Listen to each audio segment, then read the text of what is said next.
أعوذ بالله من الشيطان الرجيم. بسم الله الرحمن الرحيم.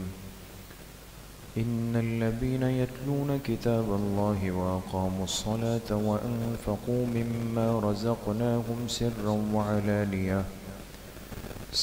وعلانية يرجون تجارة لن تبور ليوفيهم أجورهم ويزيدهم من فضله إنه غفور شكور. والذي أوحينا إليك من الكتاب هو الحق مصدقا لما بين يديه إن الله بعباده لخبير بصير. صدق اللہ العظیم. یہ سورہ فاطر کی آیت نمبر 29, 30 اور 31 تین آیتیں آپ حضرات کے سامنے تلاوت کی گئی ہے. گزشتہ کل کے درس میں یہ بات چل رہی تھی، اللہ پاک نے تذکرہ فرمایا کہ جن کے دلوں میں اللہ کی عظمت کا علم ہوتا ہے، جو اللہ پاک کی عظمت کو دل سے جانتے ہیں، یہ وہ علماء ہوتے ہیں کہ جس کے اندر خشیت ہوتی ہے، اللہ پاک کا خوف ان کے اندر زیادہ ہوتا ہے. انما یخشی اللہ من عبادہ العلماء. اللہ کے وہ بندے جو اہل علم ہوتے ہیں، جن کے پاس علم ہوتا ہے، تو ان کی نشانی یہ ہے کہ ان میں خشیت اور خوف اتنا ہی زیادہ ہوتا ہے. اب ظاہر سی بات ہے کہ اللہ پاک نے انسانیت میں سے تقسیم فرمائی ہے، ہر طبقے کا اپنا اپنا ایک کام ہے. اب کوئی یہ سوچے کہ بھئی میرے پاس تو اتنا وقت نہیں تھا کہ میں نے تفصیلی علم حاصل کیا ہوتا، 8 سال 10 سال دیے ہوتے، تو کیا میں اس سعادت سے، اس نسبت سے میں محروم ہوں؟ تو اللہ پاک کی مہربان ذات ہے، وہ کسی کو محروم نہیں فرماتی. تو فرمائے جو بندہ اگر تفصیلی علم حاصل نہیں کر سکا لیکن وہ ان 3 اعمال کا اہتمام کر لے گا، جو آج کی آیات میں جو ان 3 اعمال کا اہتمام کر لے گا، اسے بھی اللہ پاک بہت بڑا مقام دے دیں گے. کتنے اعمال ہیں دوستو؟ 3 اعمال. ان آیات کا ترجمہ ہے ان الذین یتلون کتاب اللہ. بے شک وہ لوگ جو اللہ کی کتاب کی تلاوت کرتے ہیں، وَأَقَامُوا الصَّلَاةَ اور جو نماز کو قائم کرتے ہیں، وَأَنفَقُوا مِمَّا رَزَقْنَاهُمْ سِرًّا وَعَلَانِيَةً جو ہمارے دیے ہوئے رزق میں سے خرچ کرتے ہیں، چھپا کر بھی اور کھل کر بھی. یرجون تجارۃ لن تبور یہ امیدوار ہوں گے ایسی تجارت کے، ایسے کام کے، لن تبور جس میں کوئی خسارہ نہیں.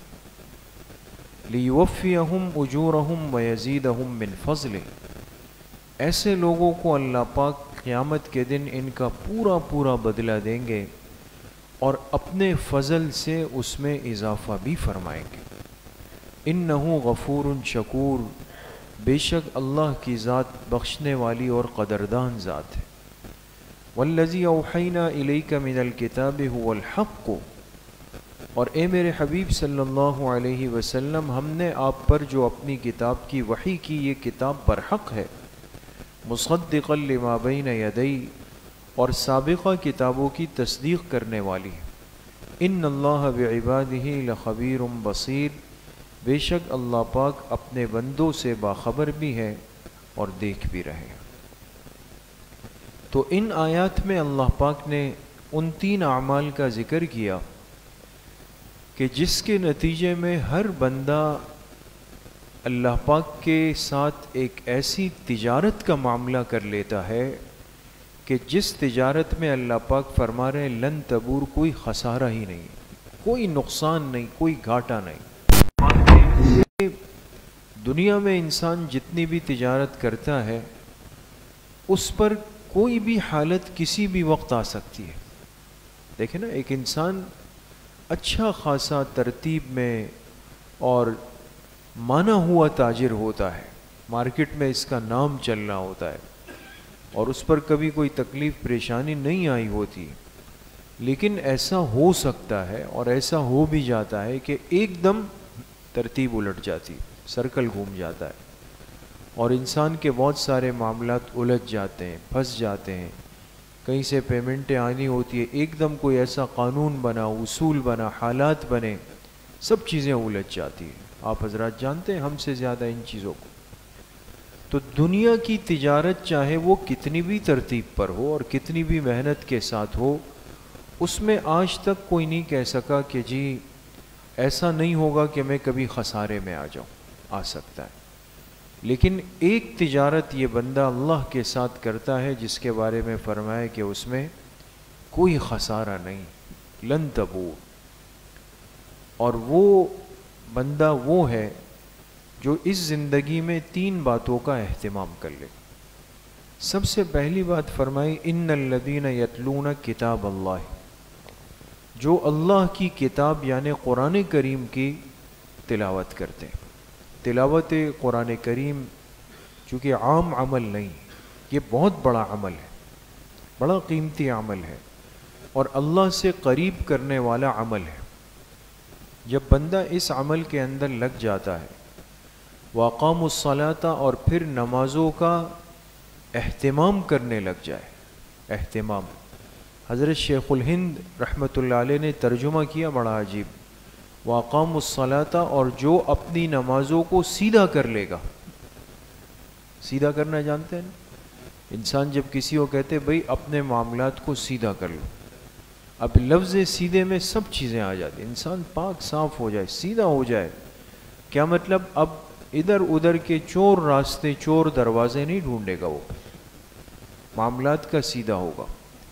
تو حضرت شیخ الہند نے ترجمہ کیا اپنی نمازوں کو سیدھا کر لے گا۔ اب سیدھے میں وقت پہ بھی پڑھے، جماعت سے بھی پڑھے، آداب سے بھی پڑھے، صفات کے ساتھ پڑھے، اللہ کی طرف توجہ کی پوری کوشش کرے، پھر اس کے ساتھ ساتھ سنن اور نوافل کا اہتمام بھی کرے۔ تو ہم تو کوشش یہ کرتے ہیں نا بھئی فرض ہو اور پھر کہیں راستہ ملے اور میں بھاگ جاؤں، نکل جاؤں کسی طریقے سے مسجد سے، یا بہت زیادہ ہو تو چلے 2 رکعت پڑھ لی اور اب بار بار پیچھے مڑ کے دیکھ رہا ہوں کہ جی مجھے راستہ کیوں نہیں مل رہا۔ اب تو ساتھی اس پہ بھی وہ ہوتے ہیں باقاعدہ کہ بھئی ہمارے باہر نکلنے کے لیے بھی کوئی مناسب راستہ بنایا جائے، یعنی ہم جلد از جلد نکل سکیں، اور پسند کرتے ہیں اس جگہ کو جہاں ان کے لیے باقاعدہ ایک ترتیب راستہ ہموار ہو اور وہ نماز پڑھیں اور پھر ادھر ادھر پیر پھلانگ کے نکلنے کی کر لیں۔ تو ہر انسان جلدی میں اس کوشش میں ہے کہ بس فرض ہو گئے، اب کسی طریقے سے باہر مجھے موقع ملے اور میں پہنچ جاؤں۔ تو یہ بات ہمیشہ ہوتی ہے میرے عزیزو، اس چیز کا مزاج بنائیں، مسجد کو تھوڑا سا وقت بھی دیں، نماز کے علاوہ بھی مسجد میں تھوڑی دیر بیٹھ جانا، تلاوت کر لینا، تسبیحات، تھوڑا سا مراقبہ کر لینا اللہ پاک کی طرف متوجہ ہو کر، یہ بندے کو اللہ پاک کے قریب کر دیتا ہے۔ اور تیسری چیز فرمائی وَأَنفَقُوا مِمَّا رَزَقْنَاهُمْ سِرًّا وَعَلَانِيَةً، ہمارے دیے ہوئے رزق میں سے خرچ کرے اور اس میں دونوں انداز اختیار کرے، چھپا کے بھی خرچ کرے کہ وہ کسی کو بھی نہیں پتا کہ جی کیا ہوا، اور کبھی انفاق کھل کر ہو۔ یہ دونوں عبادت ہے اور دونوں کا ثبوت ہے۔ اس کی وجہ یہ ہے کہ انسان کی کیفیت کے اندر فرق ہوتا ہے۔ اس لیے کتنے موقع ہیں کہ جس میں آپ علیہ الصلاۃ والسلام نے خود فرمایا کہ بھئی کون ہے جو لا کر اس موقع کے لیے خرچ کر دے، کون آگے بڑھے گا۔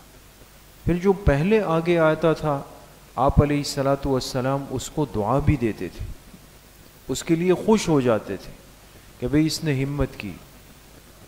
ہم تو آج ہمت کے ساتھ چلتے ہیں نا، کوئی بندہ ایک کام کر لے گا تو تب میں اٹھوں گا کہ بھئی اس نے کیا ہے تو واقعی میں بھی کر سکتا ہوں۔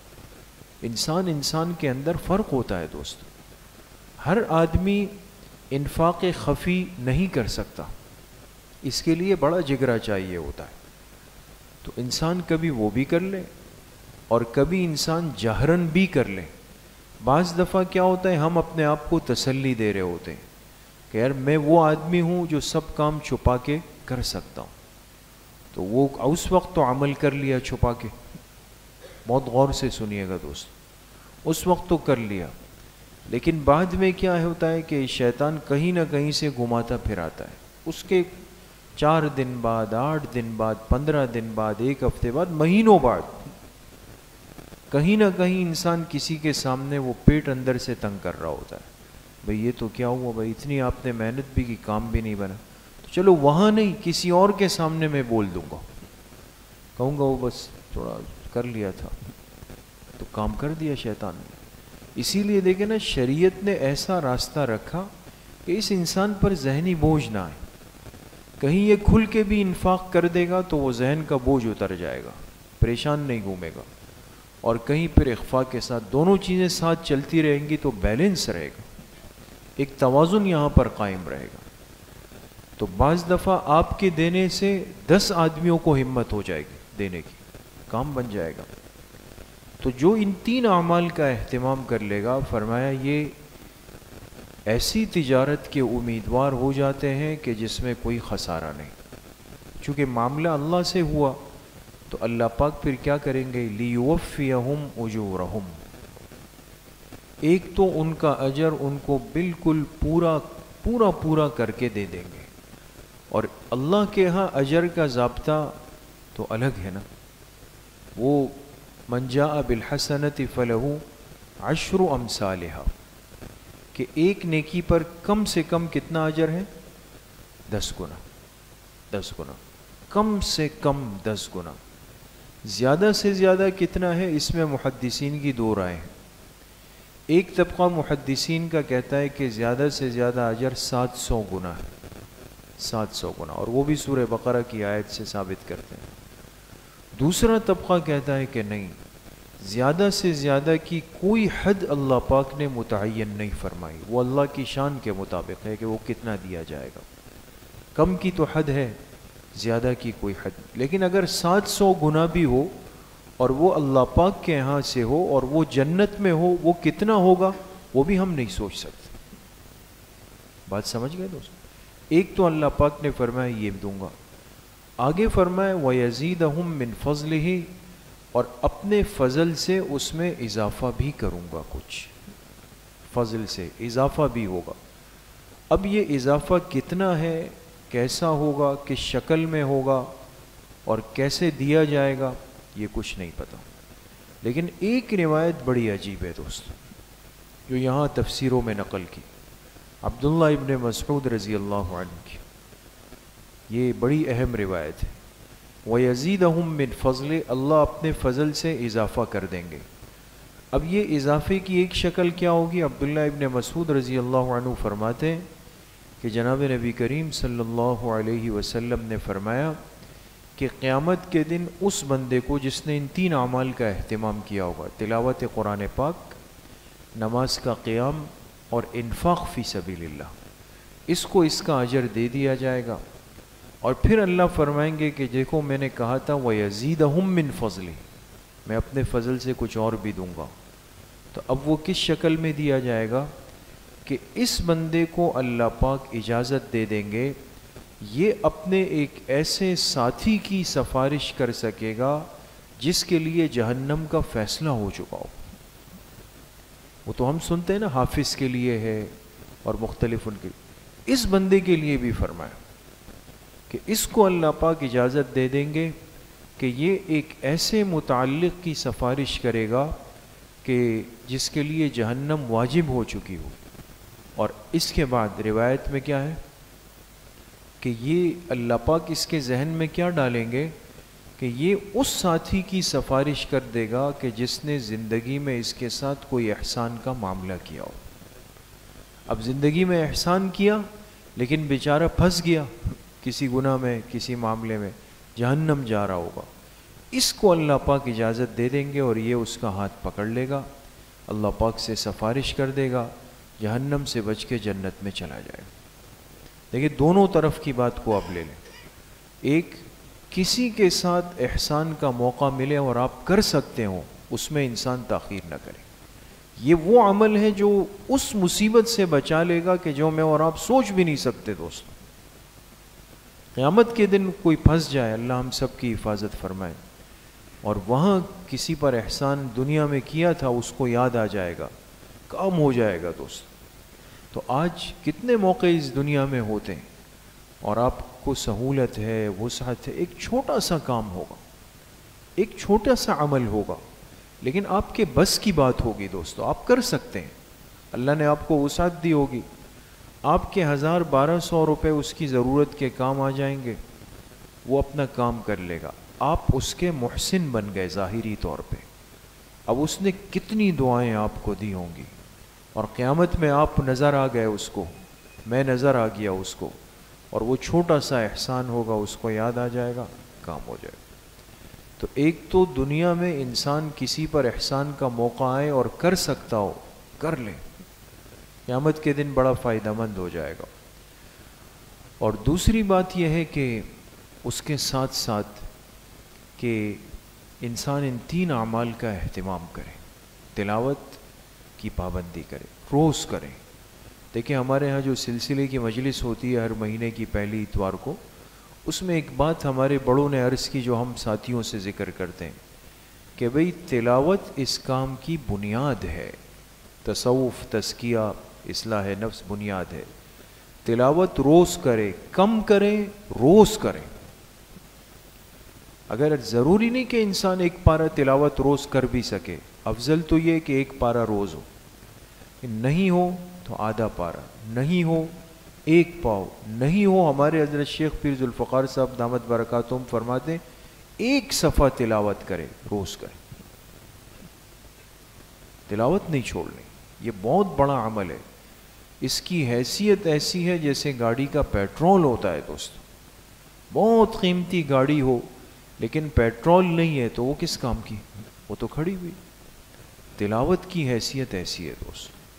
پھر نمازوں کا اہتمام، اور پھر خاص طور پہ نماز کو مزین کریں نوافل کے ساتھ۔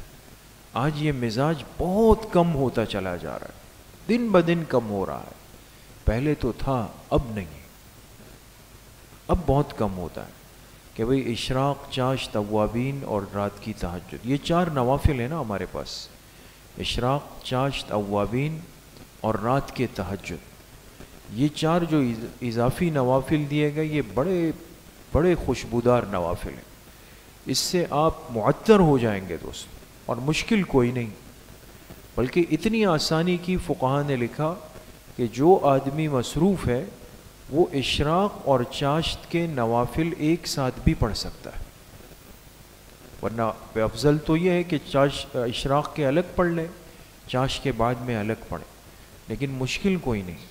اس لیے ساتھیوں کو یہی بتایا جاتا ہے بھئی آپ آفس جا رہے، آپ اسکول کالج، آپ کے یونیورسٹی کے معاملات ہیں، آپ جب صبح نکلیں تو 2 رکعت یا 4 رکعت، 4 نہیں تو 2 میں بھی آپ نیت کر لیں کہ یہ 2 رکعت اشراق اور چاشت دونوں کے ہیں، فقہا نے لکھا ہے کہ دونوں کی نیت کر سکتے ہیں، وہ ہو گئے آپ کے، ختم۔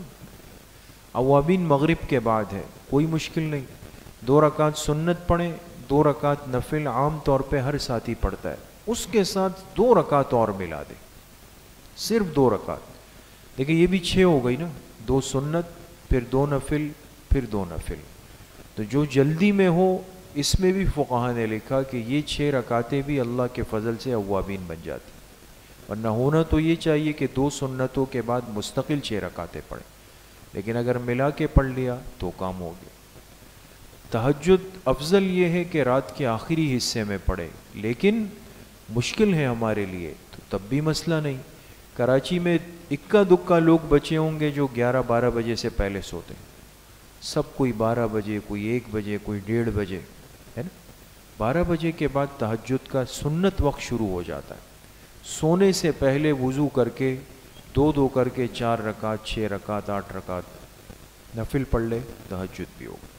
کیا کرنا پڑا اس کے اندر کہ الگ سے کوئی چیز نکالنی پڑی؟ بہت آسان ہے، اور انسان جب ایک دفعہ شروع کرتا ہے آپ یقین کریں آپ کو اس کے بغیر نیند نہیں آئے گی۔ تو کون کون پابندی کرے گا؟ انشاءاللہ سب کریں گے۔ اللہ کریم مجھے بھی آپ سب کو صحیح عمل کی توفیق نصیب۔ الحمدللہ رب العالمین والصلاۃ والسلام علی سیدنا